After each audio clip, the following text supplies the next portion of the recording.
GM everyone, welcome to my workshop, Building a Web3 Venmo. This is a re-recording of a live stream that we did for the Sparkloom Hackathon. We just wanted to make sure that everyone had this workshop in full. Hey, my name is Rahat. I'm a Senior Developer Relations Engineer at Morph. You can usually find me on different places as Rahat Codes, Twitter, Telegram, and if you're part of the hackathon, of course, you should be in the Discord. You can always tag me if you have any questions about this workshop or anything else during the hackathon.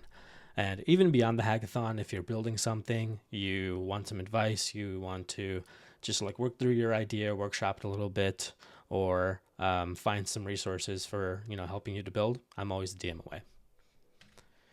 So quick agenda of how we're going to approach this, how we're going to go through this workshop. First, I'll just have a single slide on how to actually approach this workshop. After that, we'll go straight into the live coding. We'll be building out this Venmo application from scratch. We'll take a look at some improvements and a quick challenge on how you can take some of the things we've talked about during this workshop and try to add your own, things on top of it to kind of solidify the knowledge. And I'll share some additional resources so you can continue to get started on building throughout this hackathon and beyond. So first, how to approach this workshop at all. I look at it in two different ways, the adventure and the pairing. In the adventure, you can code along with me. If you were seeing this live, you'd be able to, interact a little bit.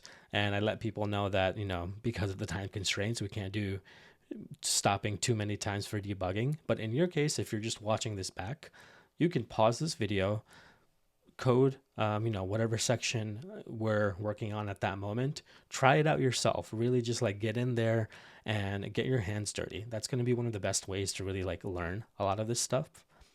And you can always replay and go back and forth between different sections of the video as needed.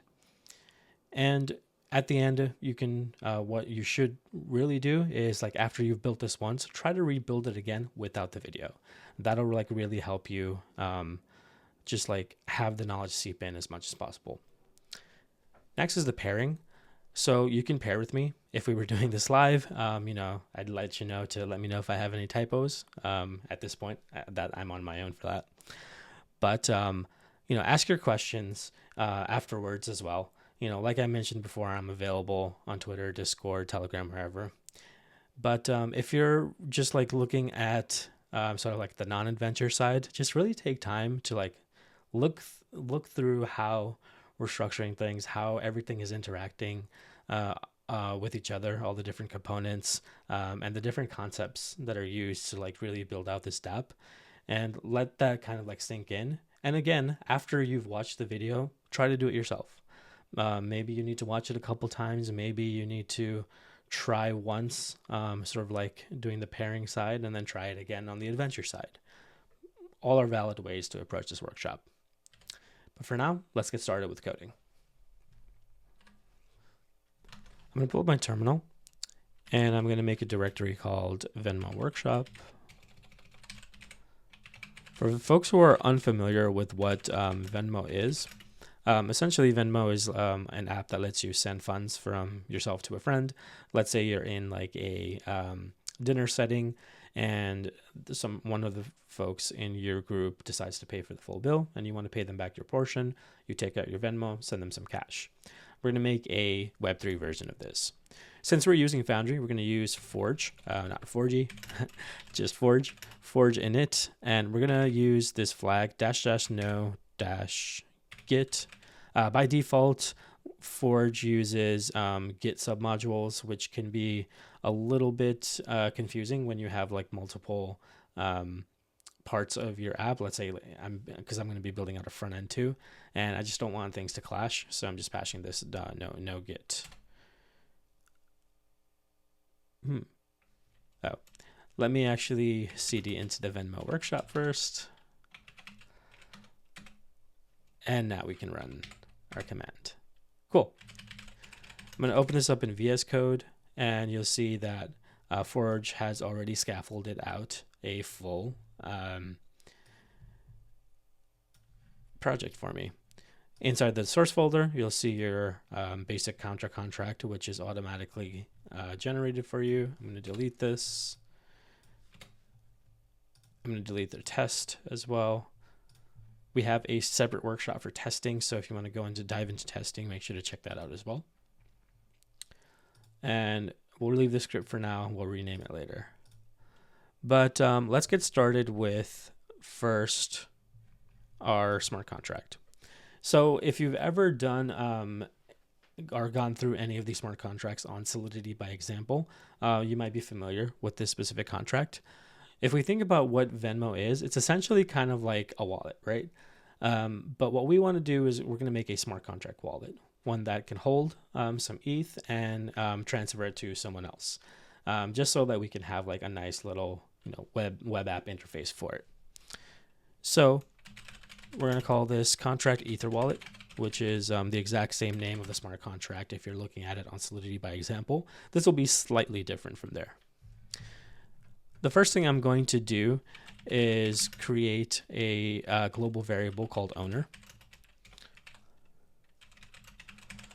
Because if you think about it, a regular wallet, you have your private key pairing, so that kind of like keeps track of who the owner is. In this case, since this is a smart contract wallet, we're going to need to specifically specify an owner. We're going to create a constructor, and the constructor is just code that runs on deployment of a smart contract. In this case, we're going to set the owner to be something, and just make sure you spell things correctly. And we're going to set the owner to be whatever address is passed in for this underscore owner variable. Cool. Now, since we specified an owner, I'm going to create what's called a modifier. And we're going to call it isOwner. And this is just going to be a check that we add to specific functions that we only want the owner to be able to call, such as like transferring ETH or withdrawing ETH from it, because we don't want anyone to be able to do those things. So we're going to require that the message.sender, or whoever is interacting with the smart contract at the moment, is the owner. And if they're not, we'll give them this message, caller is not owner. Cool. Lastly, we use this underscore, which is needed for the modifier to know that, okay, we've done the checks, continue with the rest of the code execution. We're also going to use this receive function. I can never spell receive correctly. And this is simply going to make sure that our smart contract can receive ETH. So now that our smart contract has the ability to receive ETH, we want it to make sure that anyone can withdraw ETH.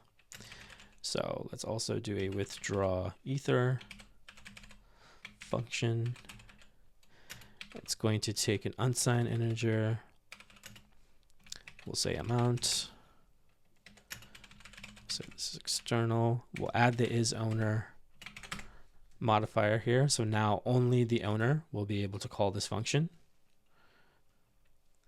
And I'm going to actually copy this specific piece over just because it's always difficult to type this out. So this is the preferred way of actually transferring ETH when you're building out something in Solidity using this .call functionality. So there's a couple different ways in Solidity to actually send ETH. It can be using the send or transfer. This is preferred because the other two methods have like a fixed amount of gas that is sent when the transfer is done. Here you can actually set what the amount of gas is. We're not going to set it this time, but this is the preferred method and recommended that if you ever need to transfer ETH, this is how you do it. From this function, we get this sent boolean. So we're going to require that sent is true. And if it is not true, that means we couldn't send any of the ETH. So we'll just say failed to send ether. Great. Now I've got the withdraw ether. Let's also create a function for getting the ether balance.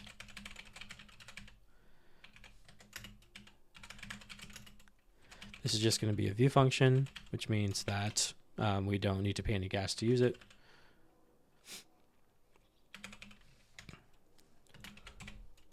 and it's going to return an unsigned integer, and it's just going to take the address of this, which is this contract, and return the balance.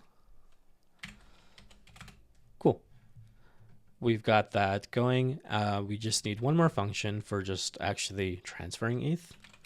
So this transfer ETH is really for the withdrawal. So we're going to do a similar function for transferring ETH to anyone else.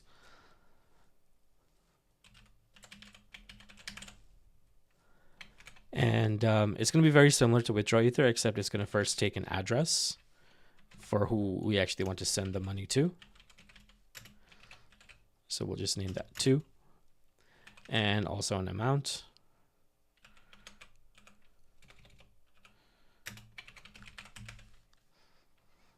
Okay. And once again, we'll use that isOwner modifier. We're going to require that the balance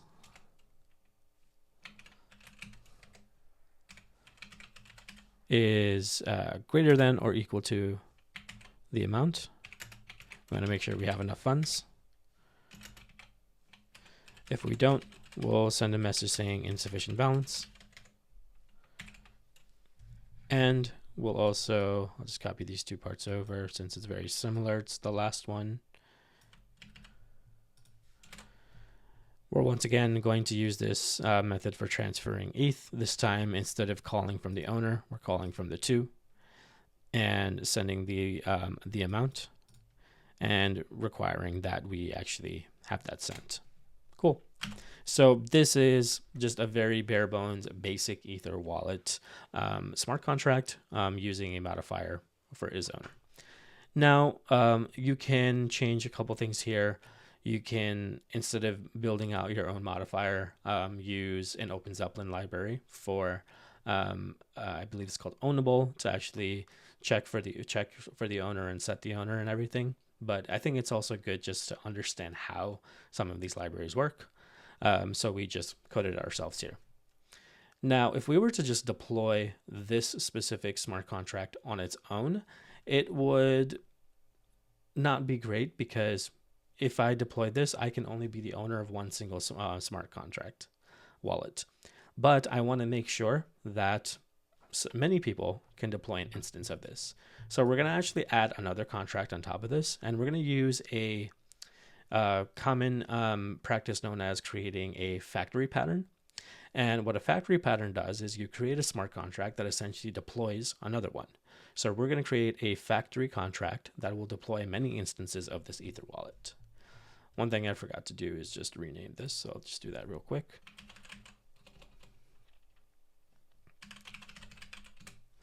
And now let's create another file. We'll call it Ether Wallet Factory. Great. So for the Ether Wallet Factory, it'll be very similar. Well, not similar, but at least the setup here is similar. We'll just copy this over. And we're going to need to import the Ether wallet that we just built. And I'm not going to code this one out completely. Copy this over and just explain it. Mostly a simple contract. So first thing here, I have this global variable called deployed wallets. I'm just keeping track of the addresses for all of the wallets that are deployed. I have an event here. I'm going to create an event. This will allow my front end to actually listen for whenever an Ether wallet is created, so I can get the owner of the wallet as well as the wallet address. This will be something we take a look at on the front end to see how you can listen for events. Next is the create Ether wallet function, which is just going to create a new instance of the Ether wallet. And remember, in our Ether wallet, in the constructor, we set the owner. So we have to make sure we pass an address of the owner. In this case, we're just passing the message.sender. Next, deployed wallets is an array. So we have a push method to add new items to the array, which will just be the address of our new wallet. And then we'll finally emit the event that we created up here with message.sender being the owner and the address of the new wallet being the Ether wallet address. Finally, there's going to be a get deployed wallets function, which will get the full list of the deployed wallets. Although this is public and you get an automatic getter function for this array, the way the Solidity works is that when you have a public array, you actually pass in an index and only get back one item in that array. This function will give you a full list instead. Cool. So now we've got our two smart contracts written out. Let's take a look at how we would deploy this. Okay, so the first thing we're going to do is go into the script file and rename the script that they gave to us. So take out the counter and we're just going to rename it factory. Because the factory is what we're going to be deploying.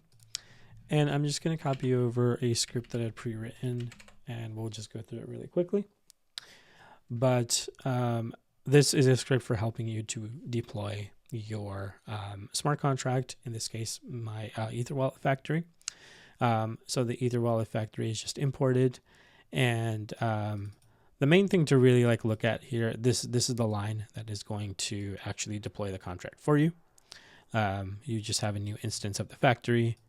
And when you create this and return the factory, you'll essentially be deploying the factory and returning information about the address and everything like that.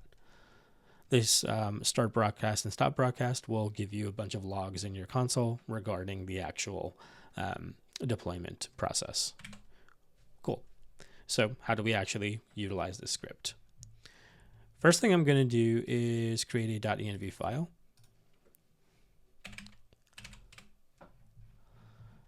And within that .env file, I'm just going to have two things.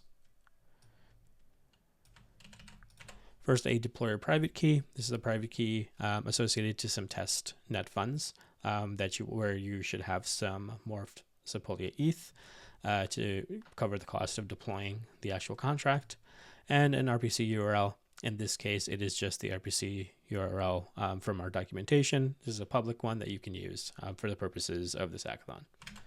Cool. I'm going to save that. And off screen, I'm going to add the deployer private key to this file so that we have access to it. Okay. So now that I've added the variables that I need, in order for me to actually access the .env files, I'm going to use source.env, which will now give me access to those variables that I need. And I'm going to copy over this script that I have. This is the script for actually deploying using the script that we wrote for deploying our smart contract.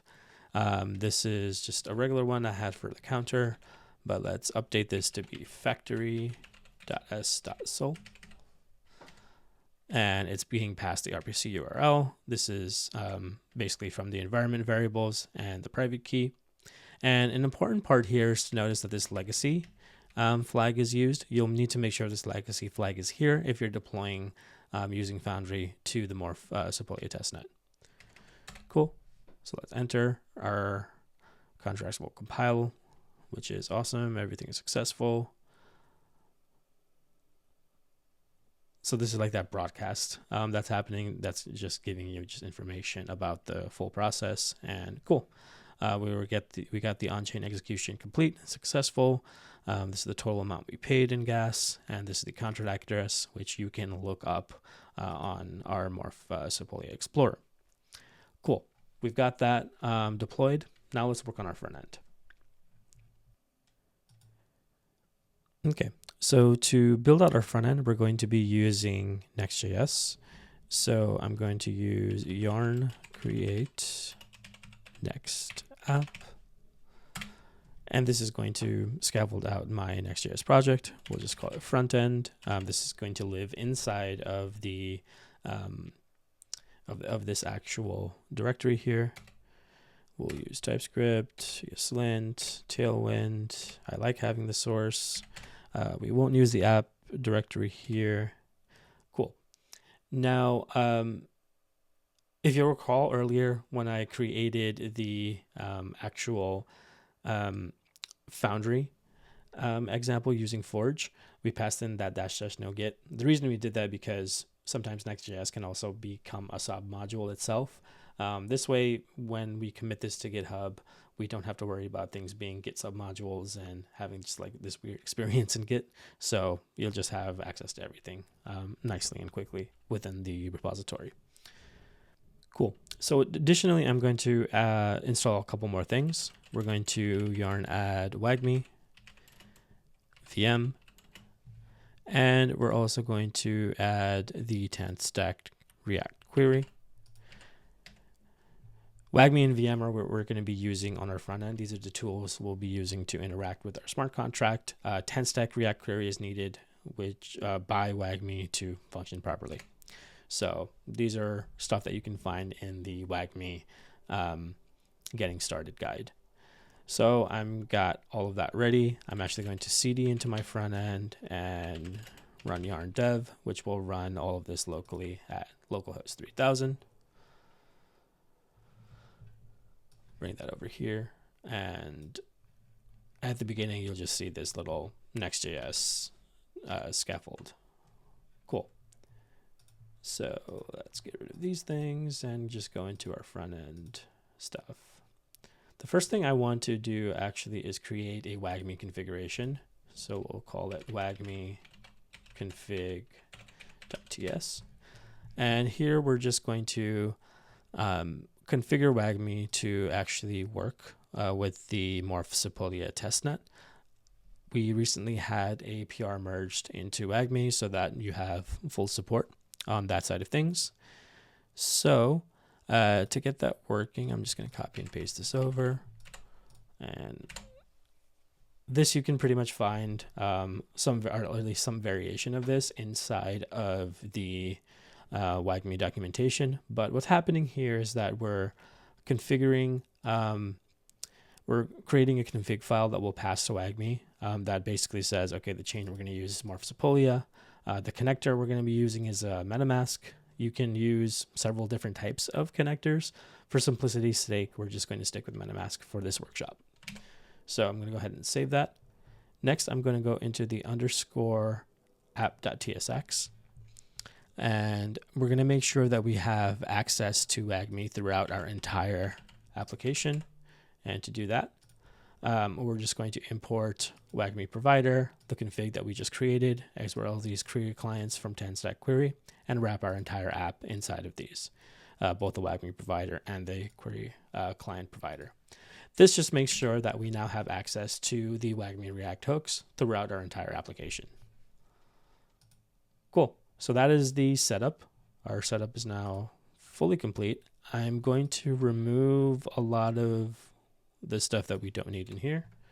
And I'm going to remove this justify between class. And really quickly, I'm just going to go into our global class and remove the dark theme.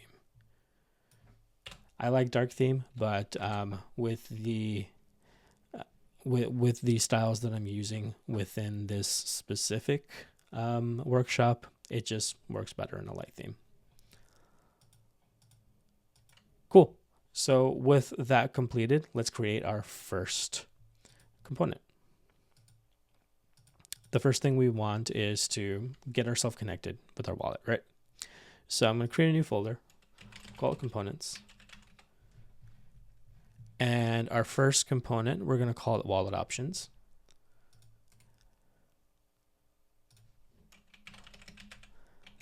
Wallet options.tsx. I'm just going to copy this over that I've got. Cool. So I don't think we actually need this anymore. And we're not using the connector, just use connect. So we're going to import this use connect hook from Wagme, and the use connect hook will, as the name suggests, give us access to our connectors. If you recall from the Wagme config that we have here, the connector that we really care about is MetaMask. So generally, connectors will give you an array of the different connectors you may have configured. In this case, we only configured MetaMask, so we're just going to take the first index of the array and use that as our one connector. You also get this status from the connector. So if you ever need to see the status of your connection for debugging purposes, this is something you could take a look at as well. And we just have this button styled in at least a somewhat decently nice way. So we'll see that in a second. And for the on-click handler of this button, we're just passing the connect function, which came to us from the useConnect hook, and passing in the connector to it. Cool. Next thing I want to do is when we're connected, display the address of the person and also allow them to disconnect if they need to. So let's call this account.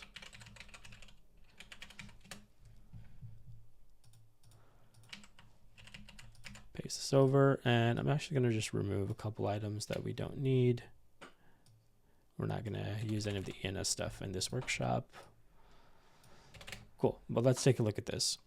So now I'm using two different hooks for MagMe, both the useConnect and the useDisconnect. useConnect also gives me access to the address of the currently connected account, and this disconnect function for actually disconnecting. And I have a button styled pretty much exactly the same way. And on click of this, we're just going to hit disconnect. And essentially, whenever an address is available, we will display a paragraph showing that address. Great. Now let's go into our index.tsx and actually use these functions. These components, rather. They are functions, though. Cool. First, I'm going to import both the wallet options and the account, just to make sure we can use them. Don't need this anymore. We'll keep int_r. I kind of like it as a font. And we're going to import a couple of hooks from React, both the useEffect and useState.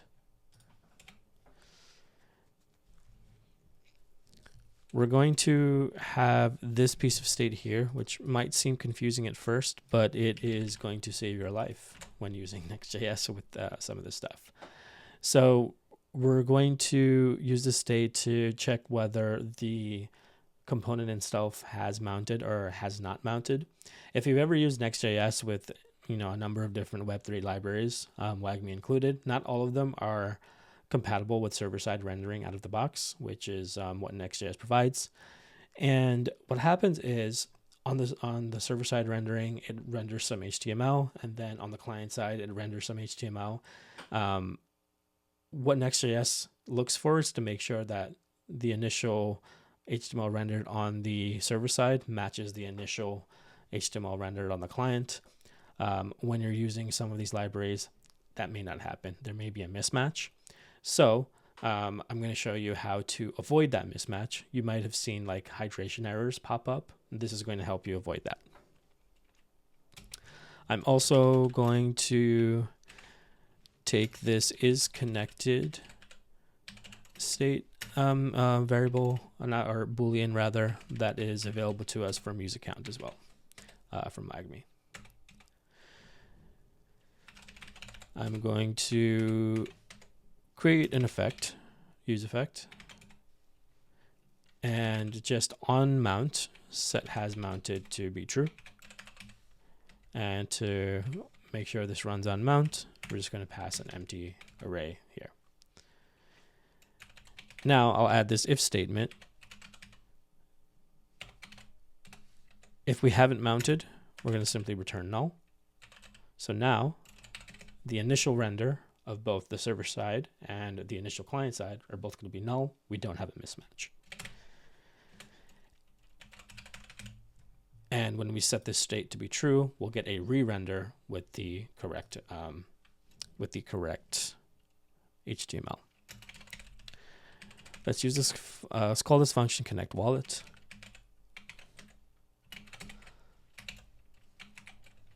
And we're going to check if we're connected. So that is connected Boolean here.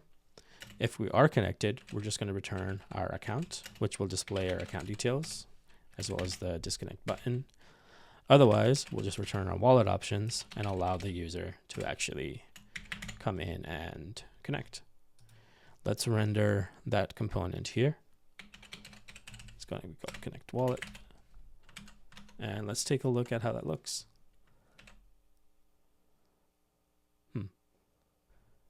Okay, so the issue with why we were getting an error before is because I actually didn't install everything in the front end folder. I actually installed all of the dependencies on the Foundry side. Once I reinstalled everything, we were good to go. Okay, so let's take a look at how this connect wallet works. We hit connect wallet, next, connect. Great, I'm having my address displayed here. I've got this nice disconnect button, and voila, we have our very basic connect wallet functionality done by WagMe. Cool. So now let's add the other components in this to actually make everything work. First thing we want to do is create the functionality for a user to be able to deploy their own Ether wallet. Before we get into that, I want to quickly show you how to get the ABI of your smart contract using Foundry. We're going to CD back into the Foundry folder itself. And there's a quick command that we can use for getting our ABI. We can use forge inspect and the name of our contract. So let's just say factory. Did I name it factory? I think we'll just call it Ether wallet. We'll just get Ether wallet ABI, and voila, we have the printed out version of the JSON for our ABI. We can do the same for our Ether wallet factory.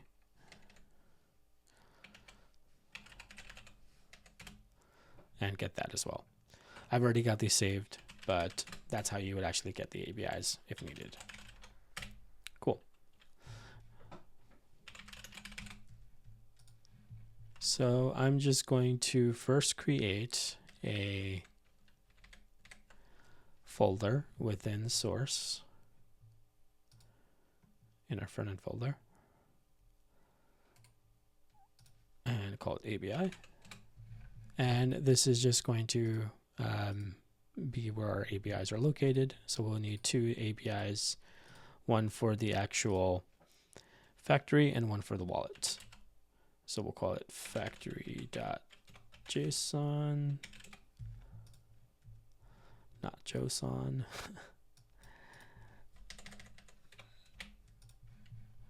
And I'll copy that over from here. And yeah, this I just got that from, the terminal, but I have it also previously saved. We'll also use wallet.json. So we have the ABI of the wallet once it's deployed. Cool. So we have both of our ABIs ready to go. The next component that we're going to add is going to be for actually deploying our Ether wallet. So we'll call it create wallet. New file create wallet.tsx. And just going to copy and paste this over because this is a lot to type. This is a deployed version of the wallet factory address that I deployed previously. I'm importing the factory ABI from the factory.json file that we just created. And there's going to be two hooks that I use from WagMe here. The use write contract and use watch contract event. So use write contract is going to give us this write contract async function, which is going to help us write to the contract. Since we're deploying a Ether wallet, we need to write to the factory function, factory wallet to do so. And the way that you would write to a smart contract is by passing it the ABI, the address, and the function name. Up here, we're going to have this use watch contract event. If you recall, we created an event called Ether wallet created on our smart contract, and we're going to get the logs from it, which is going to log out the address of the owner who deployed it, which is going to be us in this instance, as well as giving us the address of the deployed wallet itself. And for that, very similarly, you just need the address ABI, and in this case, the event name. And here we're just going to create a little Venmo wallet button, and let's save that.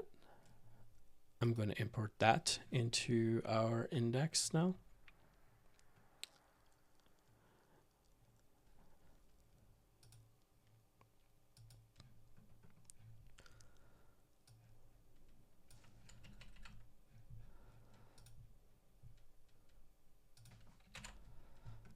And we'll just drop that in here. Create contract wallet. Let's take a look at our front end. Cool. Let's connect. Make sure we're connected there. Great. Let's go ahead and create the Venmo wallet. This will trigger a transaction on MetaMask on the Morph Testnet. Just make sure you're there. Wait, confirm. And we were logging this out. So let's open up the console. We have our logs here. And we see the event name, the Ether wallet created is here. And if you look in the args, you'll see that we have an Ether wallet address and an owner. I'm going to copy this address over. And we're actually going to keep track of it here. And the reason why I'm keeping track of it is I'm going to hard code this into the next component.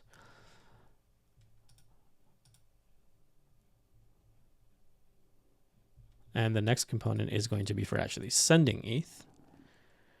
So let's do new file. And I think we're going to call this send ether form. Let me just double check. Yeah.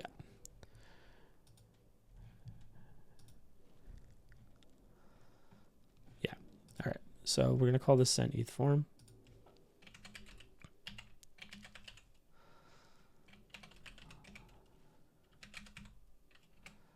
And I have just a starting point here that we'll go from.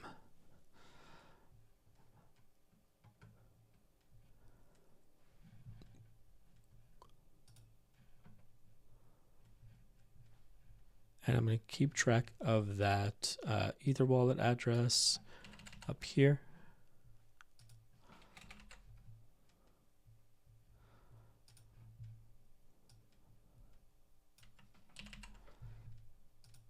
Great.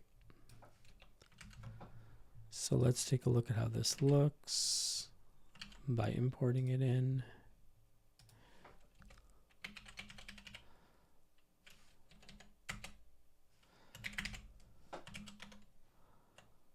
Wonderful.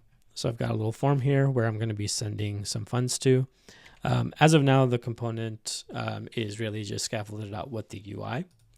I have a couple pieces of state, the to address that I'll eventually send to, the amount, this handle submit function, which we're going to be filling out in just a second, and the UI for this specific functionality. But let's go ahead and get started on making this actually work.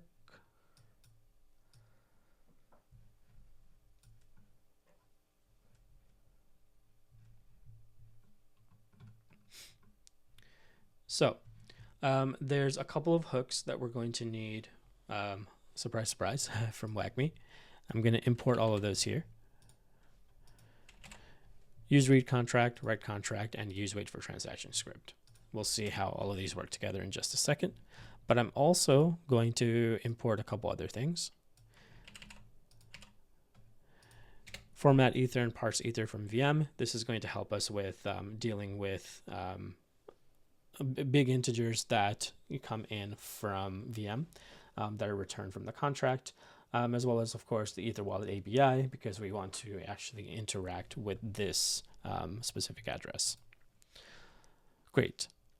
Now that we've had that there, I also want to actually keep track of the balance. So I'm going to add some piece of state here for the balance and setting the balance of our actual contract. Now, let's set up our hooks.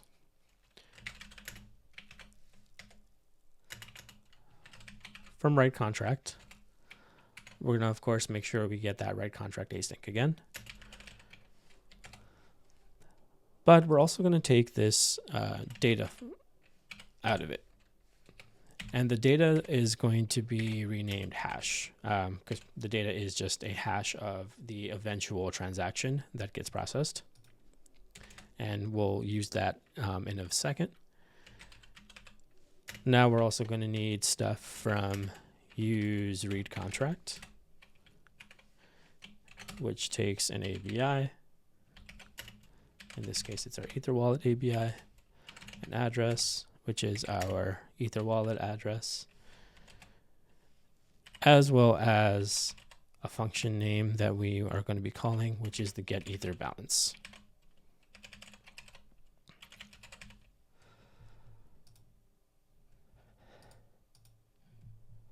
Okay, so now that we're reading from this address to get the actual balance, we're going to get the data, and we'll rename that to Ether balance since that's what we're getting. And we're also going to take this refetch function out. Basically, this is a function that we can call whenever we need to update the balance, so refetching the latest. So we'll leave that there.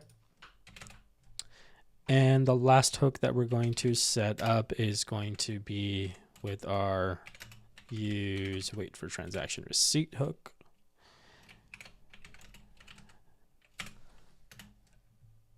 And we'll just take out this is success Boolean. Cool. Basically, this will flip to true whenever this hash from the right contract is a successful transaction. So let's get started on actually filling out this handle submit, and then we'll create some of the balance updates. So I'm going to create a transaction. It's going to await write contract async. And very similarly to before, we take the Ether wallet ABI address, Ether wallet address, function name in this time. Now we're going to call the transfer Ether function. So this is going to be for transferring. And the last thing is we want to give the arguments needed to pass over to the function, which is going to be the to address as well as the amount. So we're going to call parse Ether and parse out the amount this way. So if you take a look at this helpful little pop-up here, it's going to take, let's say we wanted to send 420 ETH. It's going to parse that into the proper way format. Awesome. Now, the last thing we want to do is make sure we're fetching and updating the proper balance. When you create a use effect hook,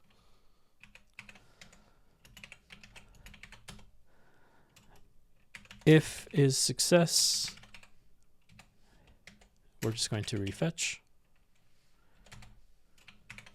first. And then we're going to format the balance. So let's create this formatted balance variable. We're going to cast it as a string, pass in the Ether balance. We'll set balance to be the formatted balance. And the dependencies we need here is the Ether balance itself is success because we wanted to run on that, as well as the refetch. Cool. That should be what we need there. And let's just also quickly add in the balance here to our form. I'm going to create an H2 for the current balance. And that's just going to be the balance. Okay. Let's take a look at how that looks.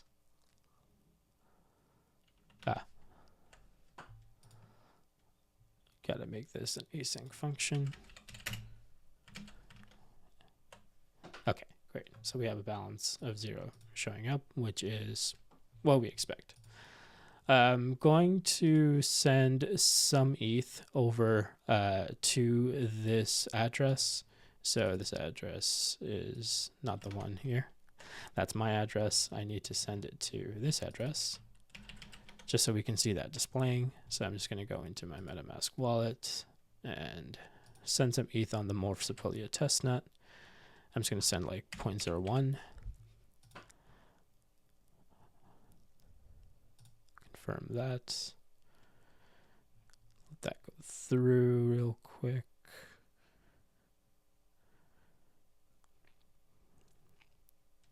Okay, now if I refresh, I should see, great, 0.01 is my balance. So now let's send some funds back.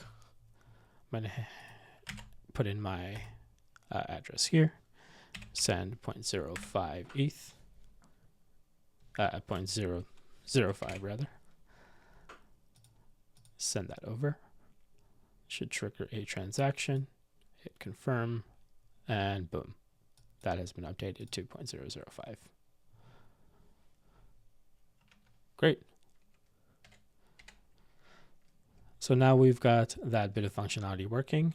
We've got now the very basic scaffolding of what a Venmo Web3 dApp could potentially look like. Let's take a look at a couple more slides.